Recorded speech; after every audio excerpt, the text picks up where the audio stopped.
এখন একের পরিবর্তে দুই এসছে, আসবে, থাকবে।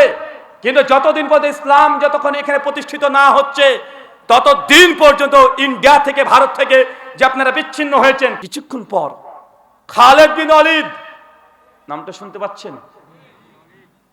এই নামটা চেনা চেনা লাগছে না? সেই সময় উহুদের যুদ্ধে মুসলিম হয়নি, কাফের।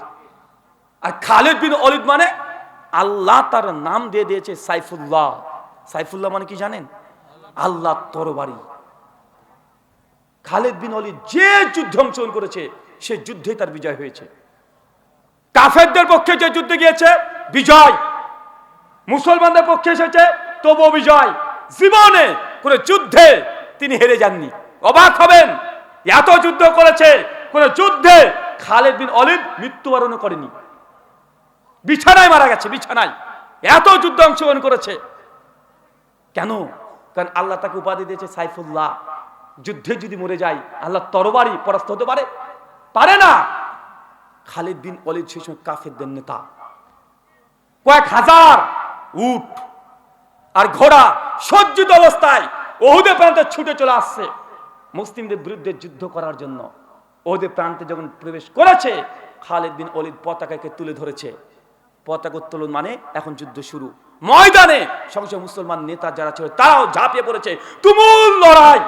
এই লড়াই বর্ণনা করা সম্ভব হবে না। এত লড়াই, ঘন্টার পর ঘন্টা তরবারি দিয়ে লড়াই চলছে। উপর থেকে সাহাবীরা একদম লক্ষ্য ভেদ করে 50 জন আছে, উপর থেকে তীর নিক্ষেপ করে কাফের যতগুলো ছিল সবাইকে একদম তছনছ করে দিয়েছে। কয়েক ঘন্টায় কাফেররা উহুদের প্রান্ত ছেড়ে দিয়ে একদম দৌড়তে দৌড়তে একদম উহুদের প্রান্ত ত্যাগ করে পালিয়ে গেছে। কয়েক ঘন্টায় মুসলমানরা জিতে গেছে। আনন্দ উল্লাস, সাহাবীরা আনন্দ করছে, তাকবীরের ধ্বনি দিচ্ছে যে আমরা জিতে গেছি। কয়েক ঘন্টা 50 জন সাহাবী এমন ভাবে তার তীর নিক্ষেপ করেছে যে নিচ থেকে কাফেররা অত উঁচুতে তারা তীর দেখতে পাচ্ছে না কোন দিক থেকে আসছে। মনে হচ্ছে চতুর্দিকে ঝড়ের মতো তীর এসে কাফেরদেরকে লক্ষ্য করে এমন ভাবে যুদ্ধতে অংশগ্রহণ তারা করেছে। একদম কাফেররা কয়েক ঘন্টায় ওদের মাঠ ফেলে থুয়ে চলে গেছে। মুসলমানরা জিতে গেছে। উল্লাস, যেন বাংলাদেশের মানুষরা আপনারা উল্লাস করছেন। একজন পালিয়ে গেছে তাই। জি, আপনার উল্লাস করছেন না? আনন্দিত না? তাকবীর সবাই দিচ্ছে, সাহাবীরা তাকবীর দিচ্ছে। আনন্দ, হাস্য উজ্জ্বল। গনিমতের মাল আছে, সবাই কুরাতে চলে গেছে, কুড়িয়ে নিয়ে চলে আসছে গনিমত। কাফেররা ছুঁড়ে পালিয়ে যাচ্ছে। আপনারাও করছিলেন, মনে পড়ছে? দেখেন বাংলাদেশের সমকালীন আর উহুদের যুদ্ধ দুটোকে মিলান তো, দেখেন তো মিলছে কিনা। আমি ঘটনা বলছি। সহিহ বুখারী 3039 নম্বর হাদিস, 1400 বছর আগেকার হাদিস, নবীর জীবদ্দশাতে ঘটে গেছে। দেখেন মিলে কিনা। সাহাবীরা গনিমত কুড়াচ্ছে, সবাই খুশি, তাকবীরের ধ্বনি চলছে, আর কাফেররা পালিয়ে যাচ্ছে মাঠ ত্যাগ করে। আপনাদের সেম একই অবস্থা। আপনি মনে করছেন এখনই জিতে গেছেন, এখনই বিজয় স্বাদ নিতে যাচ্ছেন, এখনই আনন্দিত উল্লাসিত। মনে রাখবেন এখনো কিছুই হয় নাই। কেবল 50% কাজ হয়েছে এক ঝটকায়, আরো 50% কাজ আছে। আর একটা ঝটকা দিয়ে বাংলাদেশের বুকে কালেমার পতাকা উড্ডীন করতে হবে। এখনো কিছুই হয় নাই। ইসলাম এখনো কায়েম হয় নাই। আলেম সমাজ এখনো ওই জায়গাতে যায় নাই, মাত্র কয়েকজন গিয়েছে। আপনাদের উল্লাসিত হওয়ার কারণে, আপনাদের আনন্দের স্রোতে ভেসে যাওয়ার কারণে পেছন থেকে না জেনেবার কে এসে তারা দখল করে বসে যায়। আর 10 বছর পর আপনার ছেলেরা বলবে বা আপনি নিজে বলবেন আগে যেটা ছিল সেটাই ভালো ছিল। এই কথা যেন শুনতে না হয়। সাবধান, সতর্ক থাকতে হবে। রাজনীতি অনেক সূক্ষ্ম বিষয়। আমি কখনো রাজনৈতিক বক্তব্য দিই না, তবে হাদিসের আলোকে যতটুকু আমি বুঝেছি বাংলাদেশের সিচুয়েশন আমার কাছে মনে সেম মিলে যায়। চলেন, আপনি উল্লাসিত হচ্ছেন। সেই সময়তে মনে পড়ে আমি মালয়েশিয়াতে ছিলাম। ওই যে 5 তারিখ মনে পড়ছে না? 5 তারিখ, সেই সময়তে আমি মালয়েশিয়াতে ছিলাম। ডক্টর জাকির নায়েক হাফেজাহুল্লাহর সঙ্গে সাক্ষাতের উদ্দেশ্যে সাক্ষাৎ হয়েছিল। কিছু প্রোগ্রামে অ্যাটেন্ড করেছিলাম। 2 তারিখ আগস্টের। 3 তারিখ বাংলাদেশের বিখ্যাত জনপ্রিয় আলোচক শেখ মিজানুর রহমান আজহারি হাফেজাহুল্লাহ, তার সঙ্গে মালয়েশিয়ার এক জুমা মসজিদে আমাদের সাক্ষাৎ হয়, দীর্ঘক্ষণ আলোচনা হয়। সেই সময় গোটা পৃথিবীর মিডিয়া মানুষের চোখ সব বাংলাদেশের মিডিয়াগুলোর দিকে ছিল, ছিল না? আমি সেই সময় ভাবলাম যে কি এবার হঠাৎ করে বাংলাদেশের তরুণ যুবক এত রাজপথে ঢাকাকে রংপুরকে দখল করে নিচ্ছে, হচ্ছেটা কি? আরে যুবকদেরকে তুমি চিনি, আমি তো আপনাদেরকে চিনি না, আমি তো চিনি। বাংলাদেশে প্রায় 500 খানা প্রোগ্রাম করা হচ্ছে, আপনাকে চিনি না? এই যুবকদেরকে চেনা আছে। এরা তো রাস্তায় নামার কথা নয়, রাতারাতি কি ঘটে যাচ্ছে এটা। জমায়েত করার কথা ছিল 6 আগস্ট, হঠাৎ করে সিদ্ধান্ত পরিবর্তন, 6 আগস্ট হবে না, আজকেই বেরোতে হবে, চল বাড়া, সব বেরিয়ে গেছে। 5 তারিখ মনে পড়ছে না? 5 তারিখ সব বেরিয়ে গেছে। গোটা বিশ্বের মানুষ তাকে হচ্ছেটা কি? ছোট ছোট ছেলে, বাচ্চা ছেলে, আরে এরা রাজনীতি বুঝে না, অর্থনীতি বুঝে না, এরা পড়াশোনা কিছু মানুষ করে, আর কিছু ছেলে আছে ওরা তো সারাদিন পাবজি গেম খেলতে ব্যস্ত। এরা কি ব্যাপার রাস্তায় নেমে গেল? আমি কারণ খুঁজে বের করার চেষ্টা করছিলাম যে এত দ্রুত কাজ ঘটছে কিভাবে, এদের পেছনে কে আছে, কারা ইন্ধন দিচ্ছে, কারা শক্তি যোগাচ্ছে? কোন রাজনৈতিক ব্যক্তিরা পেছন থেকে দেখছি না, নাই কোন হুজুররাও নাই, তো এই নামছে কেন? তো অনেক মোটামুটি একটা কারণ পেয়েছি। এখন এসব যুবকরা অস্বীকার করতে পারে, তবে অনেকগুলো কারণের মধ্যে এটাও একটা কারণ যেটা কাজ করেছে। কোনটা জানেন? ওনার সিদ্ধান্ত একটা ভুল ছিল, ওই যে 7 থেকে 10 দিন ইন্টারনেট বন্ধ রেখে দিয়েছিল। এই 7 থেকে 10 দিন ইন্টারনেট বন্ধ রাখার জন্য মানে ছোট থেকে বুড়ো পর্যন্ত সবাই তার উপরে ক্ষিপ্ত হয়ে গেছে। আরে তুই ক্ষমতায় থাকবি কি থাকবি না আমার তো দেখা দরকার নেই, আরে তুই মন্ত্রী হবি না প্রধানমন্ত্রী হবে আমার কি দরকার? আরে আমার দরকার পাবজি খেলা, তুই নেট বন্ধ করলি কেন? ক্ষমতায় কে থাকবে আমার দেখা দরকার নেই। আরে সুইস ব্যাংক থেকে কত কোটি টাকা রাখবে আমার জানা দরকার নেই। যুবকদের তো সেন্স এটাই ছিল। আরে বেচারা 10 দিন ইন্টারনেট বন্ধ, 10 দিন গার্লফ্রেন্ডের সঙ্গে কথা বলতে পারেনি, মেসেঞ্জারে চ্যাট হচ্ছে না, কিছু নাই। একদিন যদি গার্লফ্রেন্ডকে দেখতে না পায় যুবকরা মনে করে যে বিষ খেয়ে মরে যাব, আর 10 দিন একে দেবদাস বানিয়ে রেখে দিয়েছে। তাই এর আগে সহ্য করবে? কথা বলেন। এই জন্য প্রত্যেকটা মানুষের মানে এই 10টা দিনের যে রাগ, এই 10টা দিনের রাগে যুবকদের রাগে ভেসে চলে গেছে। তবে এই কথাই ঠিক, বাকি যে 50% কাজ আছে, এই 50% কাজ এই যুবকদেরকে করতে হবে।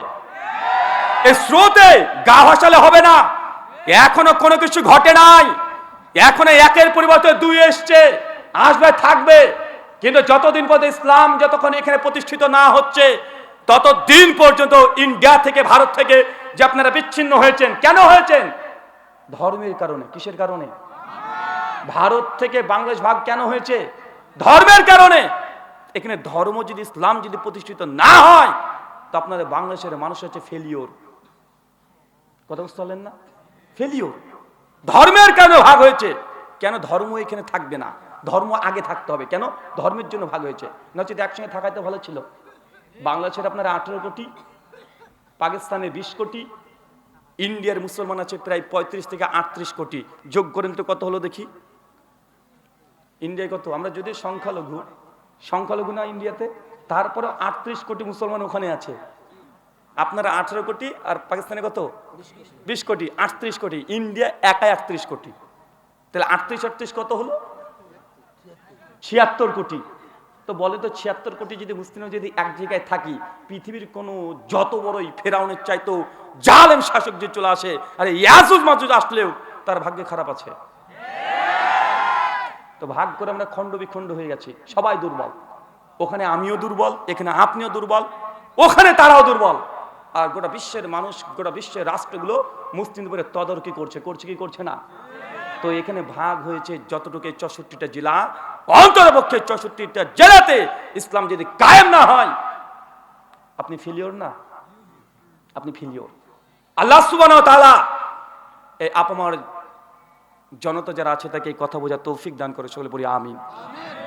এই দেখেন ওহুদের প্রান্ত, কাফেররা পালিয়ে গেছে, মুসলিমরা আনন্দ উল্লাস করছে। খালিদ বিন ওয়ালিদ কঠিন ইন্টেলিজেন্ট, এত যুদ্ধে অংশগ্রহণ করেছে, আর জানা আছে কিভাবে যুদ্ধে বিজয় লাভ করতে হয়। ও বের করার চেষ্টা করছে যে আমরা হেরে গেলাম কেন হেরে গেলাম, চিন্তা করতে করতে চলে যায়, একদম ওহুদের পার করে দিয়ে চলে গেছে মিডিলে। খালিদ বিন ওয়ালিদ বুঝতে পেরেছে যে উপরে যে 50 জন সাহাবী ছিল তাদের তীরের কাছে আমরা নিস্তার পাইনি।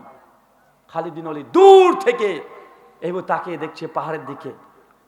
পাহাড়ে যখন তাকিয়ে দেখছে 50 জন সৈনিক দাঁড়িয়ে আছে, খালিদ বিন ওয়ালিদ তার উট আর ঘোড়া নিয়ে ছুটছে। আর যখনই মুসলিম সৈনিকরা নিচে বিজয়ের স্বাদ গ্রহণ করছে, জিতে গেছি, আনন্দ উল্লাসিত গনিমত নিয়ে সাহাবীদের মধ্যে তখন কাড়াকাড়ি চলছে। নিচে 50 জন সাহাবী উপরে আছে। 50 জন সাহাবীদের মধ্যে অধিকাংশ তারা বলছে আমরা জিতে গেছি, আমাদের ভাইরা গনিমত নিয়ে নিচ্ছে, দেখো চলো আমরা নিচে যাই। তাদের মধ্যে মতভেদ তৈরি হয়ে গেছে। অধিকাংশ বলছে নিচে চলো, জিতে গেছি, কাফের পালিয়ে গেছে, ওই দেখো কাফেরা পালাচ্ছে, চলো নিচে যাই। অধিকাংশ মানুষ পর্বত থেকে নামতে শুরু করে দিয়েছে। আব্দুল্লাহ বিন জুবায়ের আমির যাকে নিযুক্ত করেছে নবী, তাদেরকে উদ্দেশ্য করে খবরদার কেউ তোমরা নিচে নেমো না। তোমরা কি জানো না নবী কি আদেশ করেছে?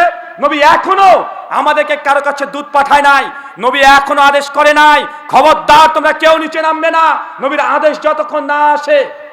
সাহাবীদের মধ্যে দুই দল, বড় দল তখন বলছে আরে জিতে গেছি তো, সবাই গনিমত কুড়াচ্ছে, কাফের পালিয়ে গেছে, এখানে আমরা তো জিতে গেছি, এখন থেকেই বা লাভ কি? আব্দুল্লাহ বিন জুবাইরের কথা না শুনে অধিকাংশ সাহাবী তারা গিরিপথ থেকে নামতে শুরু করেছে। নেমে গনিমত করে চিৎকার মারছে আর গনিমতকে সংগ্রহ করতে শুরু করে দিয়েছে। খালিদ বিন ওয়ালিদ ছুটছে ঘোড়া নিয়ে, আবার তাকায় ওই 50 জন সাহাবীর জন্য সে উঁচু টিলা ফাঁকা হয়ে গেছে, কেউ নাই, মাত্র 5-7 জন ঘোরাঘুরি করছে। খালিদ বিন ওয়ালিদ সঙ্গে সঙ্গে তার যতগুলো কাফের সৈন্যরা ছিল, আর্মি যত ছিল, যোদ্ধা যত ছিল, সবাইকে বলছে স্টপ, এখানে থামো। একদম ওহুদের উল্টো দিকে সবাইকে দাঁড় করে দিয়েছে। খালিদ বিন ওয়ালিদ বলছে যে আমরা মুসলমানদের উপরে আবারও আক্রমণ করব। কাফেররা বলছে যে আমরা হেরে গেছি, কিভাবে আক্রমণ করব আবার? খালিদ বিন ওয়ালিদ বলছে দেখো, তাকিয়ে দেখো, গিরিপথের উঁচু জায়গা ফাঁকা হয়ে গেছে, কেউ নাই। নিঃসন্দেহে মুসলমানরা গনিমত এখন মেতে উঠেছে। আর গনিমত কুড়াতে তারা পেছন গেটকে ত্যাগ করে তার সামনের গেটে অগ্রসর হয়ে গেছে। পেছন গেট একদম ফাঁকা, কেউ নেই।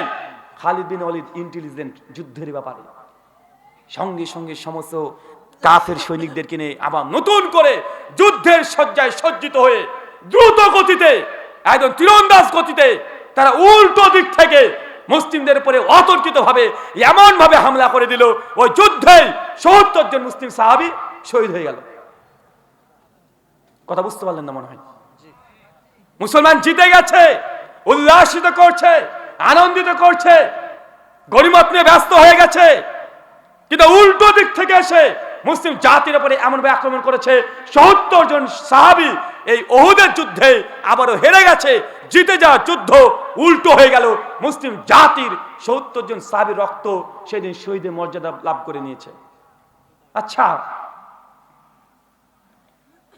এই ঘটনার সঙ্গে বাংলাদেশের প্রেক্ষাপট মিল নেই?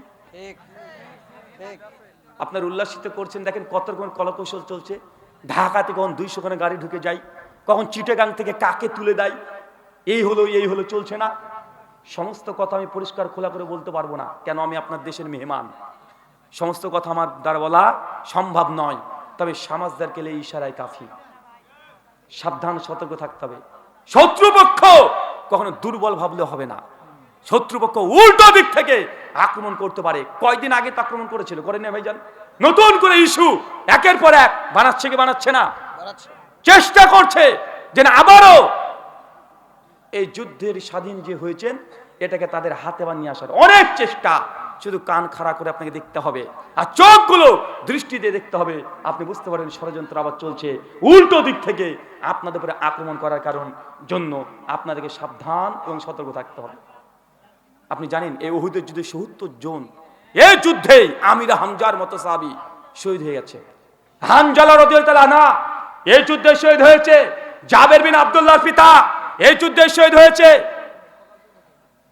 আবু তালহা ইবনে উবাইদুল্লাহ এই যুদ্ধে শহীদ হয়ে গেছে। 70 জন বড় বড় সাহাবী, আপনার যদি ওহুদের যুদ্ধের ঘটনা যে কিভাবে সাহাবীরা যে শহীদ হয়েছে, আপনার চোখের থেকে পানি ঝরতে শুরু করবে। আল্লাহর নবীর দাঁত মোবারক এই যুদ্ধেই ভেঙে 2 টুকরা করে দিয়েছে। নবীজির পায়ে তীর নিক্ষেপ করেছে, পিঠে তীর নিক্ষেপ করে দিয়েছে। নবীজি এই যুদ্ধে কাফেরদের টার্গেট ছিল যে আল্লাহ নবীকে এই যুদ্ধকে যে কোনো মূল্যে হত্যা করতে হবে। স্পেশাল টিম নিয়ে এসেছে তারা। কেন? তার কয়েক বছর আগে বদরের যুদ্ধে মুসলিমরা কাফেরদেরকে ধূলিসাৎ করে ছেড়ে দিয়েছে। তাই দ্বিতীয় পাল্টা তারা আক্রমণ করার চেষ্টা করেছিল। উহুদের যুদ্ধে আল্লাহ নবীকে হত্যা তাদের মূল টার্গেট ছিল। আমিরে হামজা এই যুদ্ধে শহীদ, চিন্তা করতে পারছেন? হানজালা রাদিয়াল্লাহু আনহা বিয়ে করেছে, সদ্য বিবাহিত, রাত্রিরাতে বিয়ে করেছে, বাসর করছে। আল্লাহ নবীর কাছ থেকে ঘোষণা চলে এসেছে আজকে উহুদে যেতে হবে। বাসর করেছে, স্ত্রীর সঙ্গে মিলিত হয়েছে, গোসল করার টাইম দেয় নাই। গোসল না করে উহুদের প্রান্তে মাঠে উপস্থিত হয়ে গেছে। মাঠে গিয়ে মরণপণ যুদ্ধ জিহাদ করে শহীদ হয়ে গেছে। এই যুদ্ধে আমিরে হামজা শেষ। এই যুদ্ধে একজন সাহাবী আবু তালহা ইবনে উবাইদুল্লাহ, তারা কথা শুনলে সবচেয়ে আল্লাহ নবীকে যে এই যুদ্ধে মারতে পারেনি, আল্লাহ নবীর সঙ্গে ছিল 9 জন। কয়জন বলেন তো? 9 জন। আল্লাহ নবী যখন আস্তে আস্তে এই কোনাতে যখন দেখছে যে না, চতুর্দিকে সাহাবীদেরকে হত্যা করছে, চতুর্দিকে সাহাবীদেরকে হত্যা করছে, আল্লাহ নবী ছুটে বেড়াচ্ছে। কোন চাচার দিকে যায়, চাচা আমির হামজা মৃত্যুবরণ করেছে, হৃদয় থেকে রক্তক্ষরণ হচ্ছে। আরেক জায়গায় দেখছে যে আরেকজন সাহাবী হত্যা করে দিয়েছে, মারা গেছে, চতুর্দিকে কান্নাকাটি চলছে, একের পর এক সাহাবীকে মেরে দিয়েছে। আল্লাহ নবীর সঙ্গে সঙ্গে সঙ্গে 9 জন সাহাবী নবীকে ঘিরে ধরেছে। চতুর্দিক থেকে নবীজি মিডিলে মধ্যে আছে, কেউ যেন তীর নিক্ষেপ করে আল্লাহ নবীকে শেষ করে দিতে না পারে। তারপরেও খালিদ বিন ওয়ালিদের যুদ্ধ বাহিনী এমন ভাবে সামনের দিক থেকে চলেছে, নবীকে অ্যাটাক করেছে। আল্লাহ নবীর 7 জন সাহাবী পরপর লাইন দিয়ে কাফেরদেরকে হত্যা করার জন্য ছুটে চলে যায়, পরপর 7 জনকে হত্যা করে দিয়েছে। নবীর সঙ্গে যারা গার্ড ছিল 7 জন পরপর। আবু তালহা ইবনে উবাইদুল্লাহ যখন আল্লাহ নবীকে তীর নিক্ষেপ করছে, কাফেররা সামনে চলেছে একদম। আল্লাহ নবী আপনি নিচে বসেন, খবরদার ইয়া রাসূলুল্লাহ আপনি মাথা তুলবেন না, আপনার বুক যেন আমার বুকের পেছনে থাকে, খবরদার আপনি মাথা উঁচু করে দেখার চেষ্টা করবেন না। আল্লাহ রাসূল বারবার দেখতে যায় যে আমার সাহাবীদেরকে হত্যা করে ফেলছে, চতুর্দিকে আত্মীয়স্বজন মৃত্যুবরণ করে, নবী ছটফট করছে। আর এই দিকে আল্লাহ নবীকে তীর নিক্ষেপ করার জন্য কাফেররা তীর নিক্ষেপ করছে। আবু তালহা ইবনে উবাইদুল্লাহ একদম নবীর সামনে পাঁচিলের মতো দাঁড়িয়ে আছে, পরপর 39টা তীর তার বুকে মেরেছে। 39টা, চিন্তা করতে পারছেন? নবীর দাঁতে মেরেছে, একটা পাথর দাঁত ভেঙে গেছে। পায়ে তীর নিক্ষেপ করেছে, নবী চলতে পারছেন না। অপরদিকে একজন সাহাবীর বর্ণনা আসছে, ওকে মেরে দিয়েছে, ছটপট করছে। আল্লাহ নবী তাকে ছুটে গিয়ে তাকে কোলে মাথায় রেখেছে, নবীর মুখের দিকে তাকিয়েছে, সাহাবী মৃত্যুবরণ করেছে। এমন মর্মান্তিক ঘটনা হাদিসের মধ্যে আসছে, আপনি অবাক হয়ে যাবেন। আমার মূল কথা যে যুদ্ধে তো সাহাবীরা জিতে গেছিল, বিজয় লাভ করেছে, কাফেররা পালিয়ে গেছে, তারপরেও এত ভয়ঙ্কর ইসলামের ইতিহাসে কোনো যুদ্ধ হয় নাই, কোনো যুদ্ধ হয় নাই। একজন কাফের এখন ঈমান আনে নাই, হঠাৎ করে দেখছে যে মুসলিমদের শহীদ যেখানে, ও লাশটা ওখানে আছে, ন্যাংরা পঙ্গু, চলতে পারে না, কিন্তু কাফের। আল্লাহ নবী বলছেন এ তো কাফের ছিল, কি ব্যাপার আমাদের শহীদের মধ্যে কেন? একজন সাহাবী সাক্ষ্য দিয়ে বলছে ইয়া রাসূলুল্লাহ ও কাফের ছিল, কিন্তু উহুদের কথা যখন শুনেছে ও আপনার প্রতি ঈমান এনেছে, আমার সামনে ও কালেমা পড়েছে, তারপরে বলেছে আমার খুব শখ আমি জিহাদের ময়দানে গিয়ে এই জায়গায় তোমার তীর নিক্ষেপ হবে, আমি শহীদের মর্যাদা পাবো, এই জন্যই এই কালেমা পড়ে এই যুদ্ধে অংশগ্রহণ করেছে। আল্লাহ নবী দেখছে সত্যি ওই ব্যক্তি যে কালেমা পড়েছিল না, জিহাদের ময়দানে সে কালেমা পড়েছে, ওই ব্যক্তির এখানে তীর নিক্ষেপ হয়ে ওই শহীদের মর্যাদা পেয়েছে। আল্লাহ নবী বলছেন অথচ এই ব্যক্তি 1 রাকাত নামাজ পড়েনি, 1 রাকাত নামাজ পড়ে নাই।